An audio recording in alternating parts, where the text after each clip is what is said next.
ऐसा कहा जाता है भारत दुनिया का सबसे युवा देश है, लेकिन आज यही युवा सबसे ज्यादा हेल्पलेस भी है। किसी राष्ट्र की ताकत उसके नौजवानों से आंकी जाती है, लेकिन आज यही नौजवान सबसे बड़ी चुनौती बन चुके हैं। इस देश में बेरोजगारी इस कदर हावी है कि अभी हाल ही में मध्य प्रदेश में सिर्फ 7,500 पदों के लिए 9 लाख से ज्यादा उम्मीदवारों ने आवेदन किया। इनमें 52,000 पोस्ट ग्रेजुएट, 32,000 इंजीनियर्स और सैकड़ों PhD होल्डर्स भी शामिल थे। हैरानी वाली बात यह है कि इसमें क्वालिफिकेशन सिर्फ 10वीं तक ही चाहिए थी। सोचिए, ये वही लोग हैं जिन्होंने अपने करियर में सालों झोंक दी है, लेकिन अब नौकरी नहीं, बस एक मौका तलाश रहे हैं। नमस्कार, मैं हूं अमन राज। लेबर फोर्स सर्वे की माने तो अप्रैल 2025 तक भारत में अनएम्प्लॉयमेंट रेट सिर्फ 5.1% है। रिपोर्ट्स के मुताबिक भारत में बेरोजगारी पिछले 7 से 8 सालों में ऐसे ही थोड़े अप्स एंड डाउन्स के साथ रही है। हालांकि इस डेटा पर भी सवालिया निशान है। राउटर्स एजेंसी ने दुनिया के टॉप 50 इकोनॉमिस्ट से सर्वे किया। उनमें से 70% इकोनॉमिस्ट का मानना है कि गवर्नमेंट का बेरोजगारी दर का आंकड़ा इनएक्यूरेट है। उनका कहना है कि पीरियोडिक लेबर फोर्स सर्वे यानी कि PLFS ऐसे लोगों को बेरोजगार काउंट कर लेती है जो पूरे वीक में सिर्फ 1 घंटा ही काम करते हैं। पर जैसे ही बात युवाओं यानी 15 से 29 साल के लोगों के डेटा की आती है, तब यह आंकड़ा उसी अप्रैल 2025 के सर्वे में 13.8% तक पहुंच जाती है। यानी भारत के बेरोजगारों में भी सबसे ज्यादा बेरोजगार आज युवा है। भारत में हर साल करोड़ों युवा पढ़ाई पूरी करके अपने काम की तलाश में निकलते हैं, लेकिन देश में नई नौकरियों की रफ्तार उस रेशियो में नहीं बढ़ रही।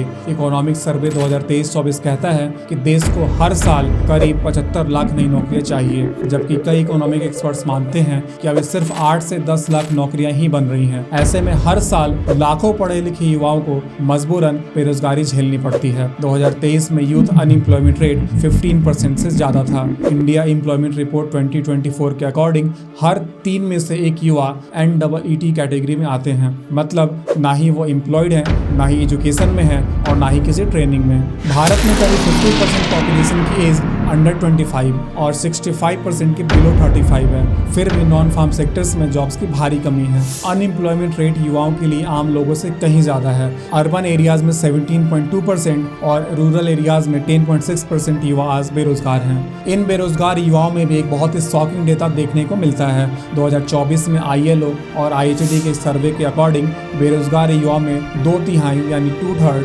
66% युवा ऐसे हैं जिनके पास हायर सेकेंडरी स्कूल की डिग्री है या तो वो ग्रेजुएट हैं। और ऐसे लोग जो इलिटरेट हैं, 10वीं से कम की पढ़ाई की है, उनमें बेरोजगारी पढ़े लिखे यूथ से कम है। पढ़ाई करो, डिग्री लो और लाइफ सेट हो जाएगी, यह प्रॉमिस हर भारतीय बच्चों को बचपन से सुनाया जाता है। लेकिन आज डिग्री तो है लेकिन जॉब्स नहीं। 2020 तक भारत का एजुकेशन सेक्टर $117 बिलियन का था, जो कि 2025 खत्म होने तक $225 बिलियन का हो जाएगा। आज युवा जॉब्स की उम्मीद में 3 से 4 डिग्री तक ले रहे हैं, लेकिन सच्चाई यह है कि अजीम प्रेमजी यूनिवर्सिटी द्वारा जारी स्टेट ऑफ वर्किंग इंडिया 2023 के अनुसार 2022 में सेकेंडरी एजुकेशन वाले 18.4% और 25 ईयर से कम के 42% ग्रेजुएट बेरोजगार थे।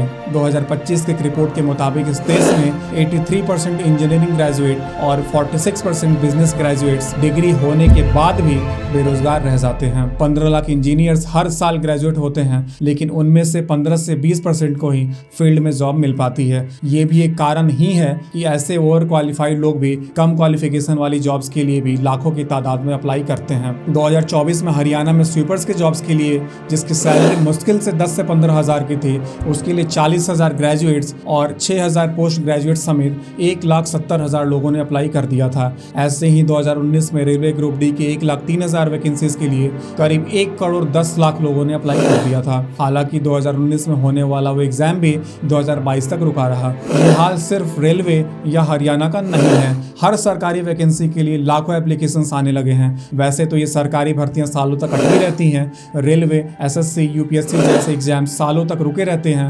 सरकारी आंकड़े बताते हैं कि केंद्र सरकार और राज्य सरकारों के पदों को देखा जाए तो तकरीबन 12 से 15 मिलियन यानी करीब 1.5 करोड़ सरकारी नौकरियां आज खाली पड़ी हैं। और अगर ऐसी नौकरी के लिए टाइम से कोई रिक्रूटमेंट आ भी जाए तो कोई बड़ी बात नहीं होगी कि उसमें किसी की भी नौकरी ना लगे। जी हाँ, दरअसल दरअसल इस देश में पिछले 10 से 11 सालों के दरमियान तकरीबन 80 से ज्यादा पेपर लीक्स और एग्जाम्स कैंसिल होने की घटनाएं हो चुकी हैं। Late recruitment, delayed results, court cases और इन सब के विरोध में सड़कों पर आंदोलन और प्रदर्शन के दौरान लाठी खाते युवा एक ऐसे साइकिल या लूप में फंस चुके हैं जिनमें उनके जीवन के सुनहरे 6 से 8 साल बर्बाद होना तय है। प्राइवेट सेक्टर में हाल और भी बदतर है। कंपनीज फ्रेशर्स को अवॉइड करती हैं, एक्सपीरियंस मांगती हैं, पर एक्सपीरियंस आएगा कहां से जब अपॉर्चुनिटी ही नहीं है। पिछले साल ही देश के टॉप 10 आईटी फर्म्स ने 64,000 जॉब्स कट कर दिए।